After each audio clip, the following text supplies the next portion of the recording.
जय। यदि आदमी कुछ करना चाहे, स्वामी नारायण मंदिर आज मैं पूना में था और वहां मैंने एक कथा करी इस साल 5 दिन का कार्यक्रम किया। वहां मुझे एक सज्जन बता रहे थे कि एक माँ मंदिर में पैसा लगाना चाहती थी लेकिन उसके पास पैसा नहीं।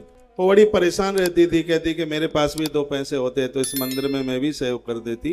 तो उसने अपने सिर के पूरे बाल उतरवा करके उन्हें बेचा, उससे जो पैसे आए वह उसने मंदिर में लगा दिए। ये भावना है, भले वो पैसा कितना रहा वो मान नहीं रखता है, ये अपनी श्रद्धा है, अपना समर्पण है। तो शत्रुघ्न कौन है? आपका अर्थ धर्म में लगता है वही शत्रुघ्न है। लक्ष्मण कौन है? आपका मन प्रभु चरणों में लगता है। सुमित्रा माता वही पात्र है रामायण का, स्वयं उपासना ही माता सुमित्रा के रूप में आई। तो मैं क्या कहना चाह रहा हूँ, मैं ये निवेदन कर रहा हूँ, आपके घर में जितने लोग हैं वो सब काम करने वाले, निठुल्ले नहीं बैठे, काम कर। और करने वालों के लिए काम का कहीं कोई अभाव नहीं, काम कर के कई अच्छे विचारों के साथ रहें, झगड़ा नहीं करें। पति और पत्नी की लड़ाई ठीक नहीं है, बाप बेटे की लड़ाई बिल्कुल अच्छी नहीं। तो माता कौशल्या वह है, ज्ञान का प्रतीक है, समझदारी है। 3 बातें मैंने आपको बोली हैं, इन तीनों का मालिक कौन है?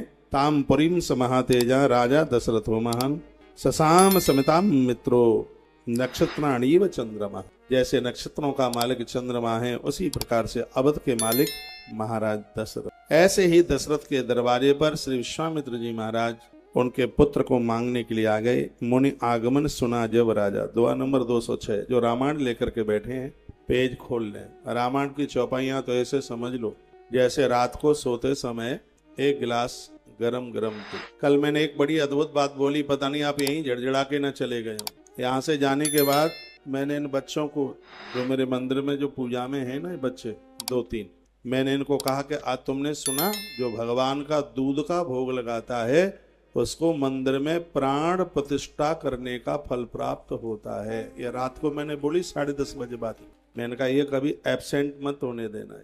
आप भी यहाँ पर बैठे हैं, कथा को ऐसा नहीं है कि यहीं सुन दें और यहीं उसको झड़झड़ा करके चले जाए। कथाएं तो जीवन को बदल करके रख दे। मैं बहुत आनंद के साथ कह रहा हूँ, घर में कितना भी बड़ा कलह क्यों ना हो, इतना झगड़ा कि कोई एक दूसरे का मुंह देखने को तैयार ना हो। 7 शनिवार के दिन पीपल देव की 7 परिक्रमा करते हुए और वहां पर रोज यानी हर शनिवार को तिल के तेल की जोत जला करके आ जाइए। घर के कलह, घर के झगड़े हमेशा के लिए समाप्त। लोगों के दिमाग का इतना बड़ा परिवर्तन हो जाएगा। इस वृक्ष में इतनी बड़ी ताकत, और ये सब बनावटी बात नहीं, ये सब हमारे ग्रंथों में लिखी है बात। ये कथाएं हमारा जीवन बदल देती। दोहा 206 के नीचे कल कथा चल रही थी, बालकांड है। मुनियागमन सुना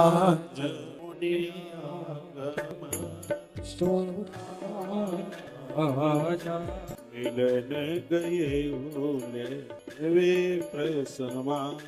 मुनिया मैंने सुना जब राजा, मुनिया मैंने सुना जब राजा,